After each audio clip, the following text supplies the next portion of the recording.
Welcome to Real Estate Coaching Radio, starring award-winning real estate coaches and #1 international best-selling authors, Tim and Julie Harris.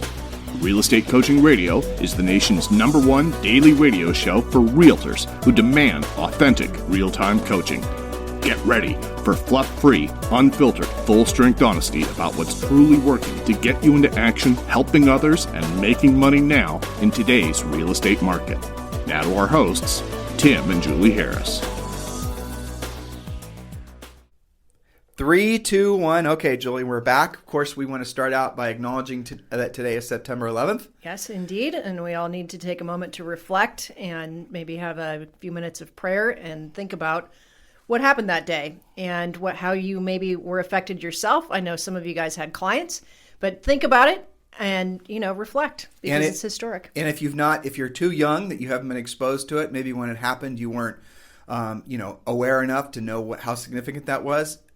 It behooves you to go and research it so you can understand how that was a very pivotal historical event for the world, but for the United States specifically, but also how significant, for example, the pandemic that we're going through now is also going to have a similar far-reaching effect that the attacks on the Twin Towers had and on our country. So understand that generally speaking, human behavior follows patterns, and you can see what happened after September 11th, and you're sort of wondering what the future is going to be like post-pandemic. Well, guess what?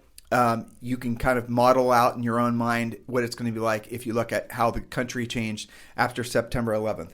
But in the interim, obviously, pray for the people that were affected and are still affected by that. It was a huge tragedy, just something that I think forever will be remembered as one of the saddest days in the history of the United States, if not the world. For sure. Long and I were in England, actually. You were right about the scheduling, because I remember we were in the cab, right? Mm-hmm. We were debating yesterday how long after September 11th we were in England, and I actually remembered last night. Mm-hmm. So it was in December. Yes, December or January. Right. And I remember when we were in England, and we were, people would ask us where we were from, and we'd say America. Everybody wanted to pull us aside and sort of console us, right? As if it was a personal thing because we're Americans, but we didn't lose anybody personally. But that's how the world was reacting to what happened to our country, at least our exposure to the folks in merry old England. So, this pandemic thing is a global thing, and the effects it's going to have on how all of us interact and how all of us communicate with each other.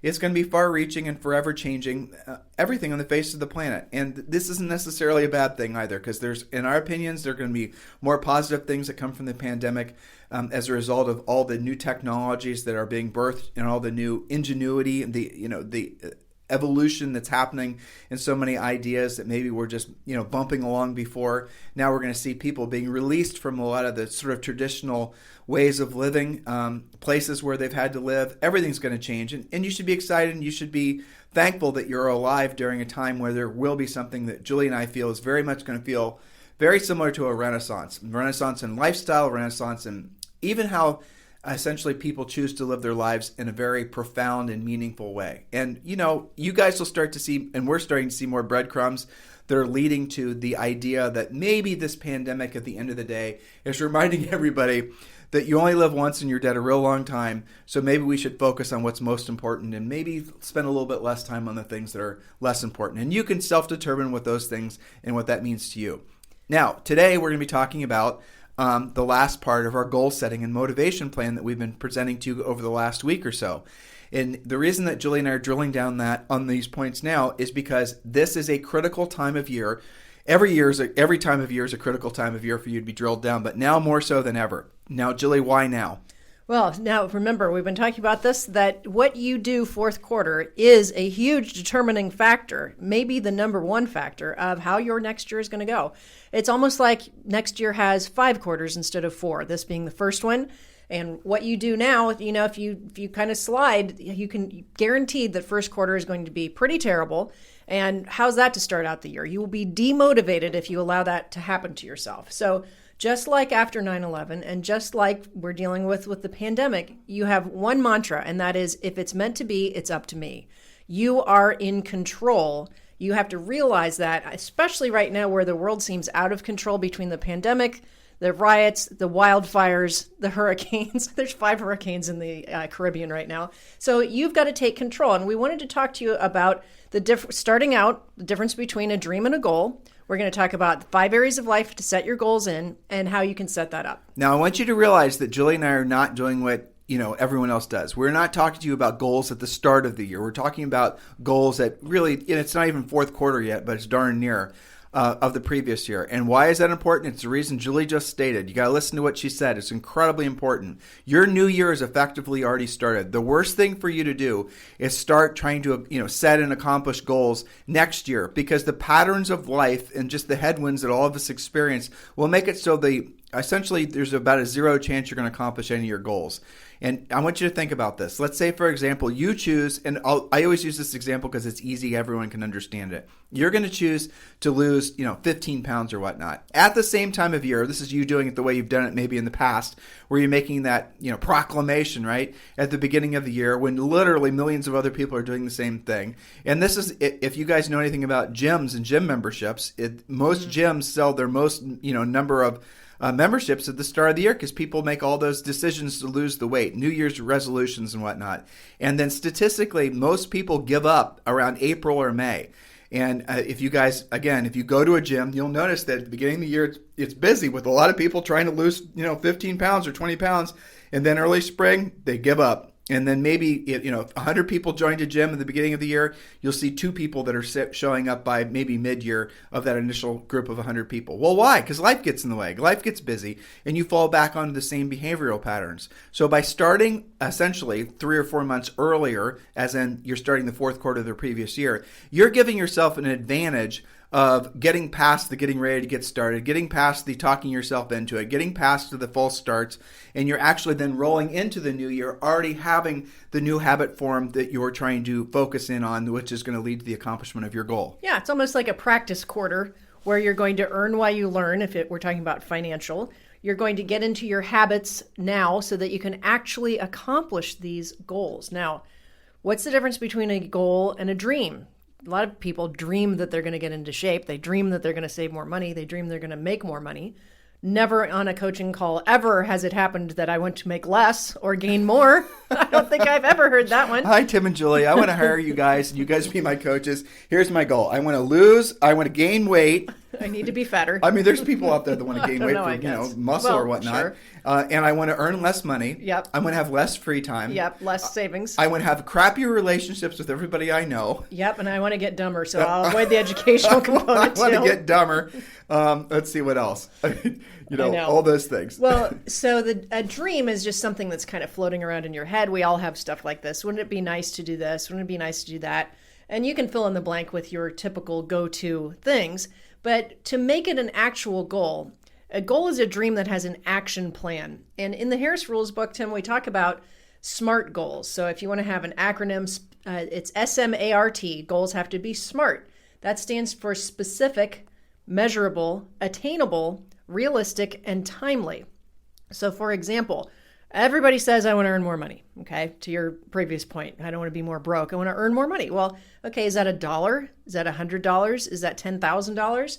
So specific is, I want to have 6 months of financial reserves. Maybe I've never had that in my life.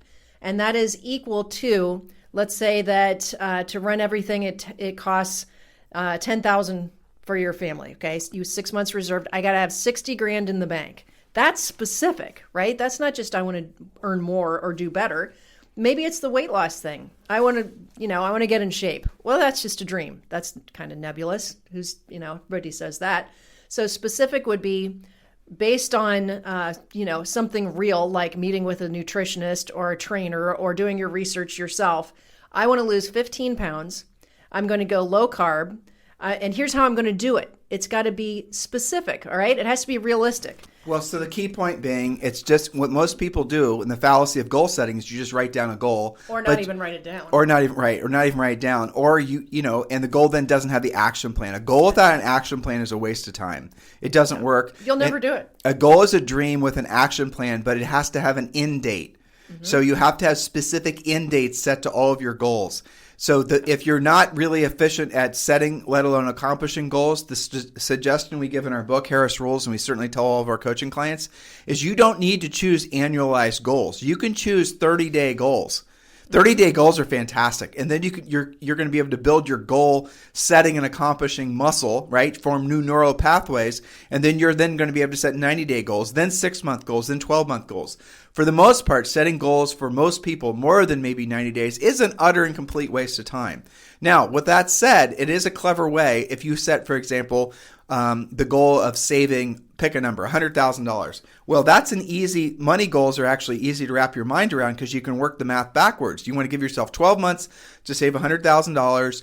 You're then going to basically say you're going to save off 10% of every check that you earn off the top is going to go to savings. And you know that last year, based on earning this amount of money, this is how much money you'll be able to save, so you can adjust accordingly. Again, this is just goal setting 101, but it's a goal without an action plan, without an end date is not going to work. Yes. And so if you can break the bigger goal down to monthly goals, then you're going to win. And then if you even break them down to daily goals, let's say, for example, you want to learn how to be a listing agent and you don't want to buy leads. You're sick of all the Mickey Mouse buying leads. You're tired of being stuck in the hamster wheel of being beholden to buying leads. You're tired of being dependent.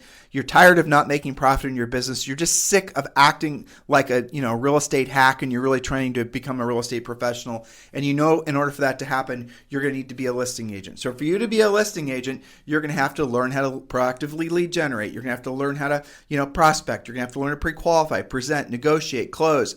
You're going to have to learn how to do all these types of things, but you don't have to do it all at once. You're not just going to snap your fingers and all of a sudden be really good at it. So let's say, for example, you've completed the real estate treasure map, which, by the way, we give you the treasure map for free. It's our fill-in-the-blank business plan, and you can get the real estate treasure map as being one of the members of our free coaching program. And just be clear, the free coaching program is basically 10% of the normal coaching program, but it is free. It does entitle you to a daily semi-private coaching call. So with the free coaching program, we give you a bunch of books and guides, and one of the ones that Julie and I always prescribe to everyone is the real estate treasure map, and it is the fill-in-the-blank business and life plan. It does take you through the exact process that we're describing, where you break down exactly what the goal is, exactly what the action plan is, the exact plan how to accomplish it. When you complete this, and listen, it's no lightweight fill-in-the-blank one-pager that you're just going to stick in your desk and forget about. This is something that we intentionally made detailed, intentionally required that you actually use a calculator, intentionally required you actually put some effort into, because the more effort you put into something, the more likely you are to accomplish it, because you've invested a lot of your effort into it. It's not just going to get forgotten about. And when you're done doing the real estate treasure map, you're actually going to feel a lot of ways relieved, because you're finally going to have a very clear plan and path forward to accomplishing your goals. Well, it's very specific to you. So here's the difference, and we've demonstrated this in many coaching calls, live events, etc. By the way, to get into the free coaching program, text the word survival. I know. Text the word survival to 31996. We did this yesterday where we forgot to give the code. We can put a sign up. Okay, text the word survival to 31996. Just go ahead and text the word survival to 31996.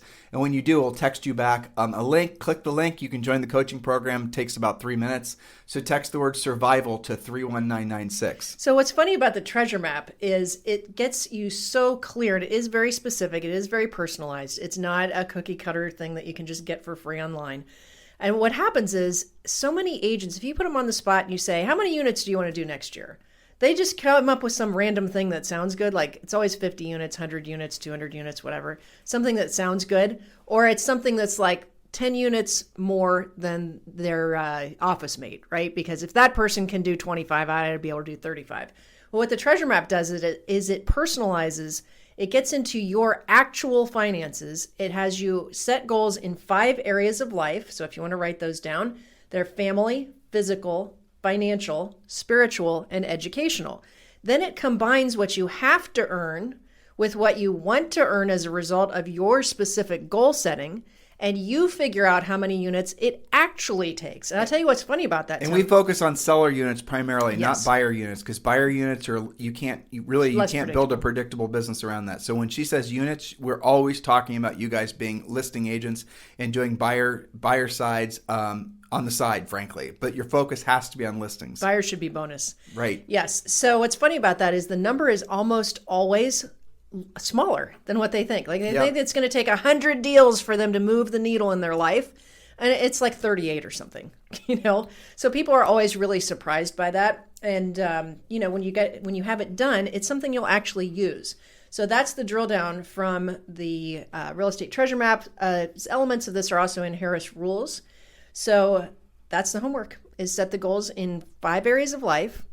We can send you this information. No, it's part of the free. That's what I'm saying. 31996, they get it, right? Text the word survival to 31996 and sitting there waiting for you on the website. Don't obligate us to send a bunch of emails. No. I mean, send them through that text. Right. And so this, I think, really should be a fourth quarter thing just to get them started. For sure. Versus trying to make, some people will try and get you to do like a 5-year plan. Well, that's not realistic. We barely even know what's going to happen fourth quarter.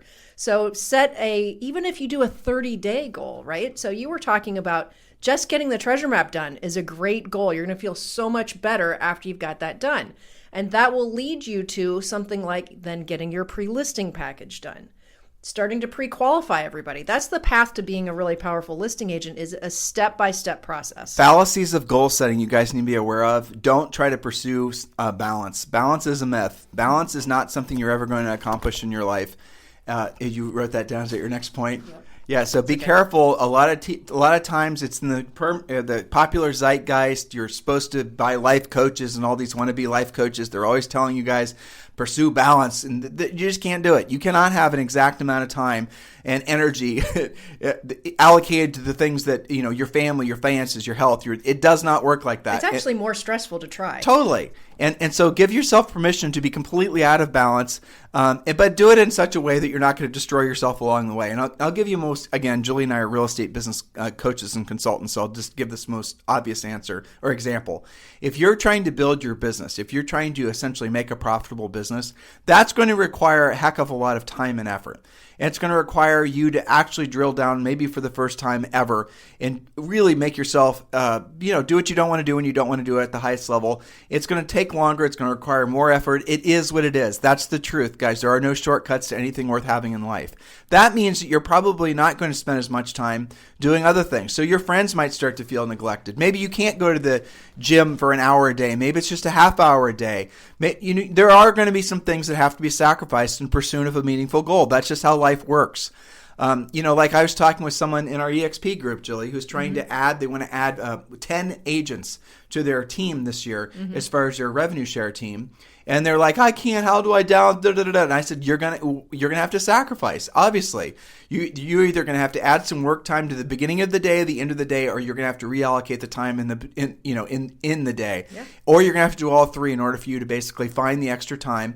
But all of us have extra time. All of us are just, unbelievably prolific time wasters. So true. Just so true. We do it without even thinking. We give ourselves these little hall passes where, okay, I just did a task and now I'm going to go screw around on Facebook for 10 minutes. And then it turns out to be 2 hours. You didn't even realize it. And you got pulled into 15 different political arguments that you really didn't even care about, right, prior to stumbling across them. But the point is that the balance thing is that very subject or that very idea that you can have balance in your life will give you imbalance because you're going to feel stress. You're going to be doing one thing, trying to, say, for example, improve your business and your financial situation.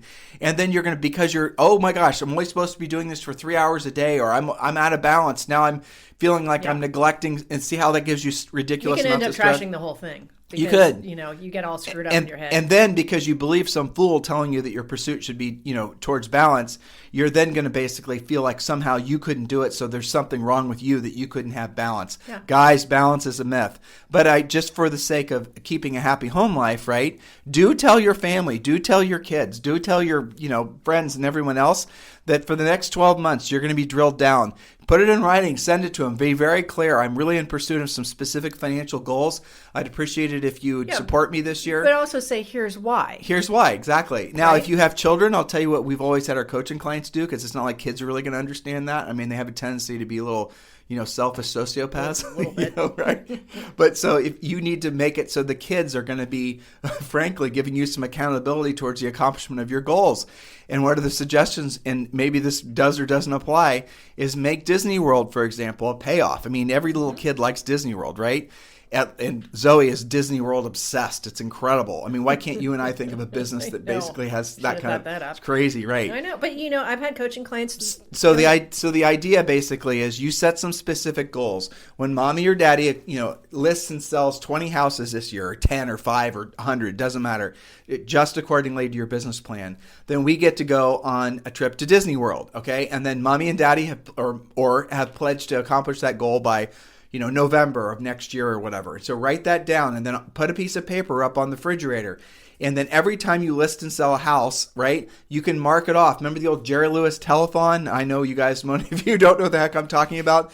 But imagine a big thermometer, and every time, and you divide that, let's say your goal is to sell 12 houses. You divide that into 12 sections, and every time you sell a house, you color in a portion of the thermometer. And obviously your goal is to get to 12, which is the top of the thermometer. That's a very good visual reinforcement that your whole family can participate in. Now, I will give you a warning to that. When your kids see that thermometer is not getting colored in, or your spouse sees, they're going to be riding your ass to get back to work. Nothing like a little external accountability. There is no better accountability partner than a kid who wants to go to Disneyland. No. It does not exist. You guys can burn up Facebook looking for each other all day long for accountability partners when they're sitting right in front of you. Or your spouse, for that matter. I mean, kids more than your spouse, honestly. Definitely. Yeah. But, it can be things like, I had a coaching client that did this goal setting with their kids as well. They were a little bit older kids.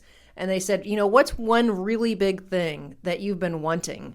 And it was things like a fancy bicycle or scooter or something like that. And they did the chart with the kid.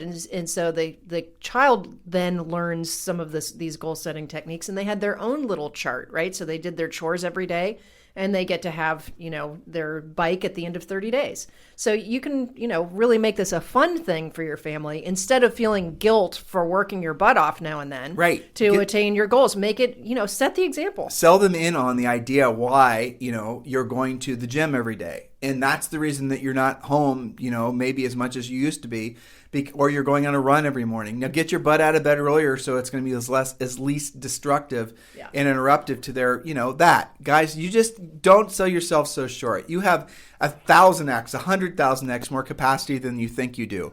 I realize that the world does not want you to think big. I realize the world wants you to feel dependent, beholden. I realize the world does not want you to ever be truly free. That's not something that the world wants you to have. So you're really going to have to fight against the headwinds that are essentially omnipresent in our lives right now. Believe that you can accomplish financial freedom. Believe that you can not be free from having to buy leads. You can be listings based. You can make a nice profit out of your business, and you can go to Disney World. Yes, that's right. But you've got to write it down, make your goals specific, measurable, attainable, realistic, and timely. Do it in 5 areas of life: family, physical, financial, spiritual, and educational. And get cracking. That's no it. Excuses. So your homework is, if you've not got the real estate treasure map yet, text the word survival to 31996. We'll text you back a link to join the free coaching program. Log in, download all the free guides and the books and whatnot, attend the daily semi-private coaching call, and you're off to the races. And do this now. Do not, succumb to the innate desire to be lazy in fourth quarter. I feel it too. Everybody does. It's not exactly been a stress-free year. Seriously. I mean, this has been a wackadoodle year if there ever is one. And so give yourself the understanding that, yes, you're going to have plenty of time off. Remember, effectively, when you look at the calendar and really drill down, you take out the days that are going to be sort of forced days off because of holidays. You really effectively have 45 to maybe 50 days left this year where you're not going to have a naturally built-in conflict with actually getting some real significant work done in your life. There's Thanksgiving, Christmas, Halloween. There's all the other things that are sort of going to be headwinds to you actually drilling down and working truly for the next 3.5 months. There might be 3.5 months left on the calendar, but there's effectively 45 to 50 working days. That should give you a feeling of stress knowing that you have less time to waste than you think. Use it wisely. Make it so that the future version of you, let's say the early spring version of you, is looking back at the early fall version of you from the previous year and saying, thank God you got off your ass and actually did what Tim and Julie asked you to do. That's right. Thank God you were willing to make yourself uncomfortable. Thank God you didn't allow yourself to slow down and do nothing for the last 3 months and just play at work and do all the silliness that people, pretend, the faux work stuff that so many of you guys are attracted to. Make it so the future version of you is so proud of the past version of you, because that creates momentum for more goal setting, because then you realize you've actually done something significant and you then have an unfair advantage on the year, right? You've beat the pattern. You've broken free from, essentially the usual pattern that plagues most people accomplishing any real significant goals in their lives, which is waiting to the start of the year. So your new year has started. Welcome to 2021. Pop the champagne corks or whatnot. Get to work. And get to work. If you guys need us for anything, text us 512-758-0206. That's my direct text. If you guys have any questions, comments, concerns, if you'd like to talk with Julie about joining our EXP family, text me directly, 512-758-0206, 512-758-0206. In the meantime, you guys have a fantastic day. We'll talk with you on the show tomorrow.